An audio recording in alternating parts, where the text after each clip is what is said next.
Yang saya hormati Ketua, para Wakil Ketua, dan para anggota lembaga-lembaga negara. Saudara-saudara sebangsa dan setanah air, hadirin sekalian yang berbahagia. Marilah kita bersyukur kepada Allah Subhanahu wa Ta'ala, Tuhan Yang Maha Esa, karena atas rahmat dan ridho-Nya, pada hari ini kita bisa menghadiri sidang paripurna Dewan Perwakilan Rakyat Republik Indonesia untuk menyampaikan keterangan pemerintah atas rancangan undang-undang tentang anggaran pendapatan dan belanja negara tahun anggaran 2019 beserta nota keuangannya. RAPBN tahun 2019 merupakan tahun kelima atau tahun terakhir dari program pembangunan Kabinet Kerja. Dalam 4 tahun terakhir, kita telah menyusun fondasi yang kuat dengan mereformasi arah pembangunan nasional menjadi lebih produktif, lebih merata, dan lebih berkeadilan. Fondasi yang menjadi pijakan kita bersama untuk menghadapi masa depan, menuntaskan janji kemerdekaan, menuju Indonesia maju yang berdaulat secara politik, berdikari di bidang ekonomi, dan berkepribadian secara kebudayaan.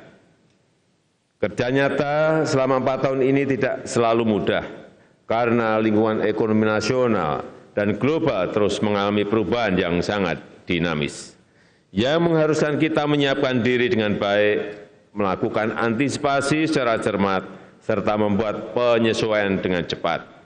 Tantangan demi tantangan kita hadapi, mulai fluktuasi harga komoditas sampai dengan gejolak ekonomi global yang dipicu oleh kebijakan perdagangan dan kenaikan suku bunga di Amerika Serikat. Akibatnya saat ini kita menghadapi situasi di mana negara-negara emerging market mengalami tekanan, baik dari sisi nilai tukar maupun dari sisi arus modal masuk atau capital inflow. Bahkan beberapa negara emerging market telah mengalami situasi krisis yang dipicu oleh kondisi ekonomi dan politik dalam negeri mereka.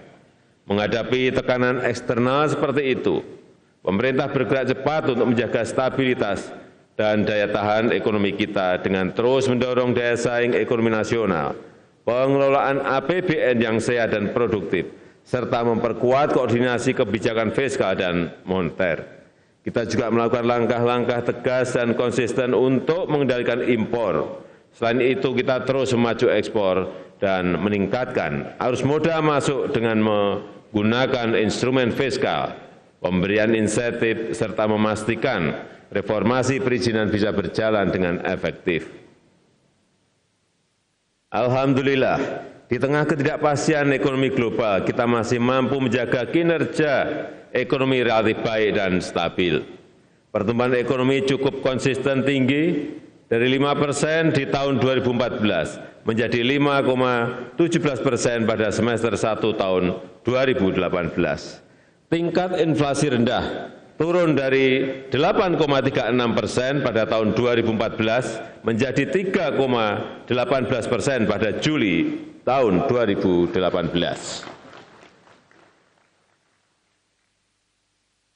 Hadirin yang saya muliakan, kinerja ekonomi tersebut telah mampu memperbaiki indikator utama kesejahteraan masyarakat. Tingkat pengangguran terbuka turun dari 5,70% menjadi 5,13%. Kemiskinan turun dari 11,25% pada tahun 2014 menjadi 1 digit, 9,82% pada tahun 2018. Selain itu, rasio Gini sebagai indikator ketimpangan pendapatan turun dari 0,406 menjadi 0,389. Serta indeks pembangunan manusia IPM naik menjadi 71,5 pada tahun 2018.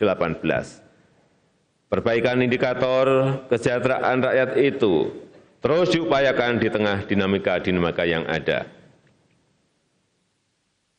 Reformasi fiskal dan struktural yang dilakukan pemerintah telah mengembalikan Indonesia ke peringkat layak investasi dari seluruh lembaga rating internasional. Peringkat kemudahan berusaha atau ease of doing business juga meningkat tajam, naik 48 peringkat dalam 3 tahun terakhir.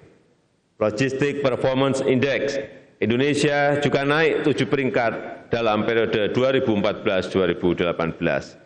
Capaian-capaian tersebut menjadi pemicu bagi kita semuanya untuk terus bekerja keras bagi peningkatan kesejahteraan seluruh rakyat Indonesia.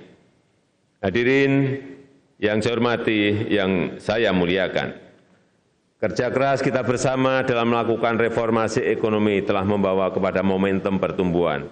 Reformasi di bidang fiskal juga telah menghadirkan APBN yang sehat, yang adil dan mandiri. Sehat karena APBN disusun dengan prudent, realistis, dan efektif untuk memajukan pembangunan Indonesia, serta antisipatif menghadapi tantangan-tantangan domestik dan global.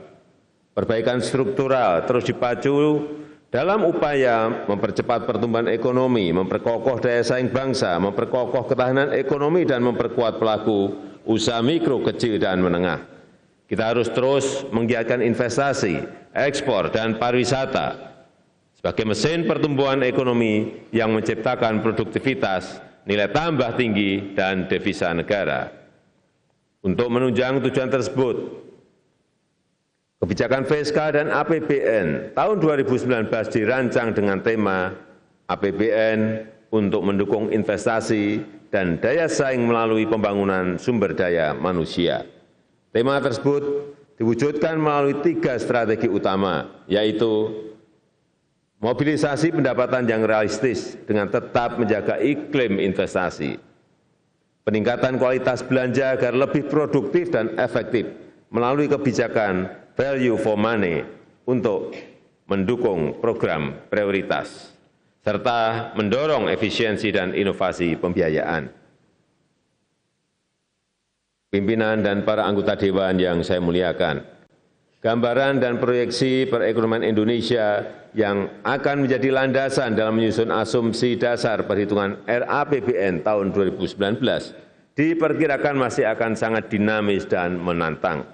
Pemerintah akan mendorong pertumbuhan ekonomi pada kisaran 5,3%. Pertumbuhan tersebut akan semakin adil dan merata dengan mendorong semakin cepat pertumbuhan di kawasan timur Indonesia, kawasan perbatasan, dan daerah-daerah lain yang masih tertinggal, memperkuat usaha ultramikro, usaha kecil, usaha menengah, dan koperasi, menekan ketimpangan antar daerah, serta memperkecil kesenjangan antar kelompok pendapatan, memperkuat ekonomi desa, dan mengurangi kemiskinan secara lebih fokus dan lebih cepat.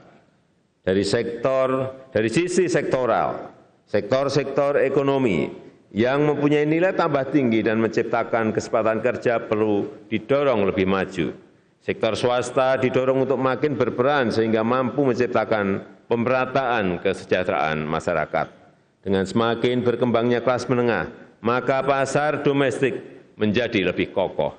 Untuk itu, penguatan industri pengolahan yang mampu menciptakan nilai tambah perlu didorong dan dikembangkan dengan memperkuat industri hulu hingga hilir.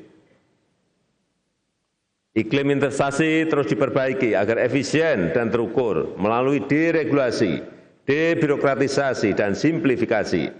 Hal ini penting untuk mendorong berkembangnya industri, khususnya industri skala kecil dan menengah, di bidang manufaktur, konstruksi, serta industri jasa, termasuk industri berbasis digital, yang sangat bertumpu pada kualitas sumber daya manusia yang produktif dan inovatif. Penerapan pelayanan terpadu satu pintu (PTSP) dan online single submission (OSS) diharapkan efektif mengurangi birokrasi dan mempermudah para pelaku usaha. Untuk mendorong perkembangan usaha mikro, kecil, dan menengah, pemerintah menurunkan tarif pajak final UMKM menjadi hanya 0,5%. Dan dalam periode 2015 hingga semester 1 2018, program kredit usaha rakyat KUR telah disalurkan sebesar Rp299,9 triliun dengan nilai realisasi subsidi bunga KUR sebesar Rp32,1 triliun dan telah dinikmati oleh